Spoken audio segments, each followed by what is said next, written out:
Good morning. সেদিন ছিল 25শে ডিসেম্বরের সকাল।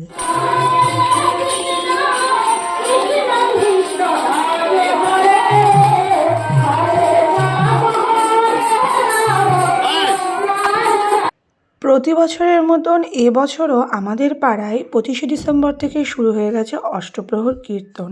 আর এইদিকে আমি ছেলের জন্য রান্না করছি হচ্ছে চিকেন। রান্না করার পরে স্নান করিয়ে ওকে খাইয়ে দিয়ে আমি স্নান করে এখন বসে গেছি খেতে। তো আজকের লাঞ্চে ছিল বেগুন পোড়া, একটা ছিল মিক্স তরকারি, চাটনি, আর ছেলের সাথে আমার জন্য একটু চিকেন বানিয়েছিলাম, তো সেটাই আমি একটু টেস্ট করলাম।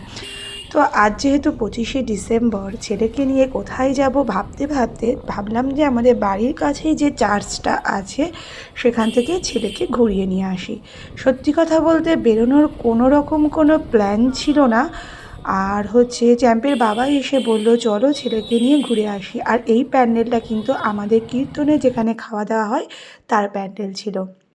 তো দেখতেই পাচ্ছ আমি পৌঁছে গেছি। আর আমার ভয়েস দিতে বড্ড দেরি হয়ে যাচ্ছে, কারণ আমি না খুব প্রবলেমের মধ্যে আছি, তাই ঠিকঠাক করে ভিডিও আমি কিন্তু আপলোডও করতে পারছি না, আর মেনলি তোমাদের সাথে আমি শেয়ার করতে পারছি না।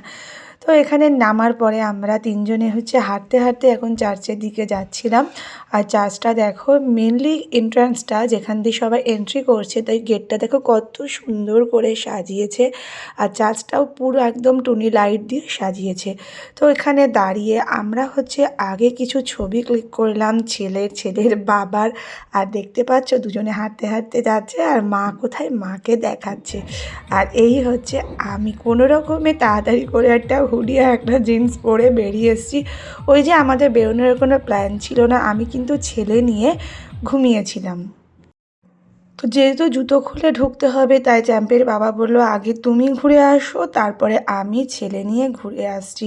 তো ভেতরে দেখতেই পাচ্ছ কত লোকের ভিড়, আর এত সুন্দর করে সাজিয়েছে। তো গত বছরে এসেছিলাম, গত বছর আমার মা, জেঠিমা, বৌদি ওদের সাথে এসেছিলাম।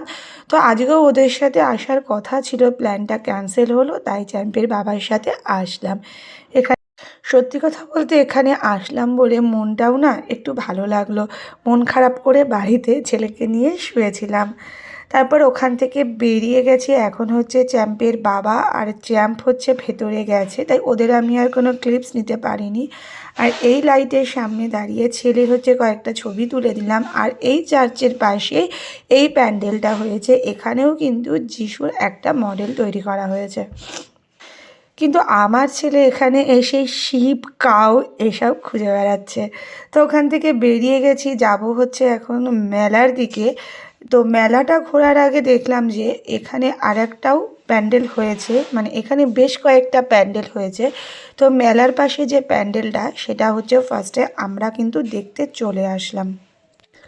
তারপরে এখানে ছেলের জন্য একটা গাড়ি কিনলাম। ওই বাচ্চা মানুষের যা হয়, দেখলেই বায়না। তো ওকে একটা গাড়ি আর একটা মোবাইল ফোন কিনে দিলাম। আর এখান থেকে নিলাম বাদাম আর জিলিপি বাড়ির জন্য। আমি আর কিছু খাইনি, আমার আর ইচ্ছে করছিল না। তো বললাম যে চলো, ঠান্ডাও লাগছে, এবার বাড়ির দিকে যাই। তো এখন চার্চের থেকে বেরিয়ে যাচ্ছি, দেখতেই পাচ্ছ। তো বাইরে আরেকটি প্যান্ডেল হয়েছে, সেটিও আমরা কিন্তু দেখে নিলাম। দেখে নিয়ে এখন বাড়ির দিকে যাব। এখন বেজে গেছে প্রায় 6:30। তো ওর পড়াতে ওকে যে পড়াতে আসে তাকে ফোন করে বলে দিয়েছিলাম একটু লেট করে আসতে, কারণ আমাদের এখান থেকে বেরোতে বাড়ি যেতে যেতে বেজে যাবে 6:45। তারপর ওকে একটু খাওয়াবো তারপরে। তো ওর সাথে এটাই কথা বলতে বলতে আসছিলাম যে বাড়িতে বসে থাকলে বেকার বাচ্চাটার দিনটা নষ্ট হতো, ও একটু আনন্দ করলো। আর বাড়িতে না আমি একটা কেক বানিয়েছি ওই ক্রিসমাস উপলক্ষে। এই সেই কেকটা বানানোর সময় আমি কোনো ক্লিপস নিতে পারিনি, কারণ আমি খুব হুটোপাটি করছিলাম। আর এই এদিকে কেকটা আমার কে ছেলেকে বানিয়েছে? দেখো। হ্যাঁ, মা বানিয়েছে। এটা ক্রিসমাস কেক। না, কি এটা? কি তুমি বলো, এটা কি? এটা কি বানিয়েছে মা? এটা কি? Chocolate cake. তো দেখতেই পেলে কেকটা কিন্তু ও একাই কাট করে নিল, ও আর কাউকে ধরতেও দেয়নি। তো কেকটা না বেশ টেস্টি ছিল, আমি এত হুটোপাটি করে বানিয়েছি, তো দেখলাম খেতেও কিন্তু বেশ ভালো হয়েছে। আর হচ্ছে এখন বানাবো হচ্ছে চিলি চিকেন, তো তারই এখন প্রস্তুতি চলছে। তো আমি এখানে জিলিপিটা নিয়ে নিয়েছি, জিলিপিটা না খেতে বেশ টেস্টি ছিল।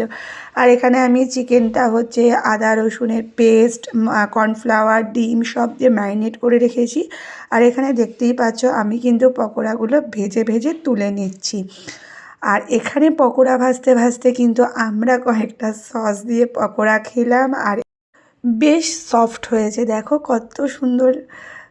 আর এখানে আমি সমস্ত সবজিগুলো, যেমন হচ্ছে আদা রসুনের কুচি, কাঁচা লঙ্কা কুচি, পেঁয়াজ, ক্যাপসিকাম সব তেলে দিয়ে আমি হচ্ছে একটু হালকা ফ্রাই করে নিয়েছিলাম। একটু ফ্রাই হয়ে যাবার পরে এর মধ্যে চিলি সস, টমেটো সস আর হচ্ছে সয়া সস দিয়ে একটু ভালো করে কষিয়ে নিয়ে তারপরে কিন্তু আমি জল দিয়ে চিকেনগুলো দিয়ে দিয়েছিলাম। আর চিলি চিকেনের রেসিপি কিন্তু তোমরা মোটামুটি সবাই জানো। আর আমার কিন্তু চিলি চিকেন বড্ড ফেভারিট, মানে ফ্রাইড রাইস চিলি চিকেন সবথেকে বেশি ফেভারিট, কিন্তু আজকে আর ফ্রাইড রাইস করতে পারিনি, শুধু চিলি চিকেন করেছি, রুটি দিয়ে খেয়ে নেব। তারপরে এখানে দেখো ছেলে আমার 1 2 3 4 5 একা একা লিখেছে, তো 5টা ওকে একটু হেল্প করতে হয়েছে। তারপরে বৌদি ফোন করে বলল চল রাত্রেবেলায় ওখান থেকে খেয়ে আসি, মানে কীর্তনের ওখান থেকে। বাড়িতে রান্না করেছি, তাও মনে হলো যাই একটু কীর্তনের, যেহেতু যে ফার্স্ট ডে একটু প্রসাদ খেয়ে আসি। আর এখানে দেখো ওই বাচ্চা মেয়েটি কিন্তু আমার ছেলের বয়সী, আমার ছেলেকে এখানে নিয়ে আসলে ও কিন্তু পুরো দৌড়াদৌড়ি করে বেড়াতো, আর ও এখানে শান্ত হয়ে বসে আছে। আর এই যে দেখতেই পাচ্ছ আমি আর বৌদি কিন্তু খেতে বসে গেছে। আর আমাদের ফেভারিট মেনু ছিল পালং শাকের তরকারি, আর ছিল হচ্ছে মটরের ডাল। আর ও মেয়েটির না শরীরটা একটু খারাপ, তাই চুপচাপ বসে আছে, নইলে ও কিন্তু বেশ চুলবুলে। খাওয়া দাওয়া শেষ, কমপ্লিট। এখন যাচ্ছি হচ্ছে বাড়ির দিকে, এখন বাজে হচ্ছে ওই 9টা 10 15 মতন। তো মা বলল যে ছেলেকে খাইয়ে দেবে। হ্যাঁ, আমি এখন হচ্ছে খাওয়া দাওয়া করে এখন যাচ্ছি বাড়ির দিকে। বাড়িতে এসে ফ্রেশ হয়ে এখন একটু বসে আছি, প্রচুর টায়ার্ড ছিলাম, একটুও ভালো লাগছিল না, কিন্তু নিজে হাতে বানিয়েছি, না খেলে হয়, তাই ঠিক একটা রুটি আর একটু চিলি চিকেন নিয়ে নিয়েছি। আর এই হাড্ডিগুলো কিন্তু ছেলের মাংসের, কারণ আমি হাড্ডি খেতে যেহেতু চরম ভালোবাসি। আর চিলি চিকেনটা এত টেস্টি হয়েছিল, যেমনি চিলি চিকেনটা টেস্টি হয়েছিল তেমনি চিকেনটা সফট হয়েছিল। তো আমি আমার আজকের ভিডিওটা এখানেই শেষ করছি, টাটা।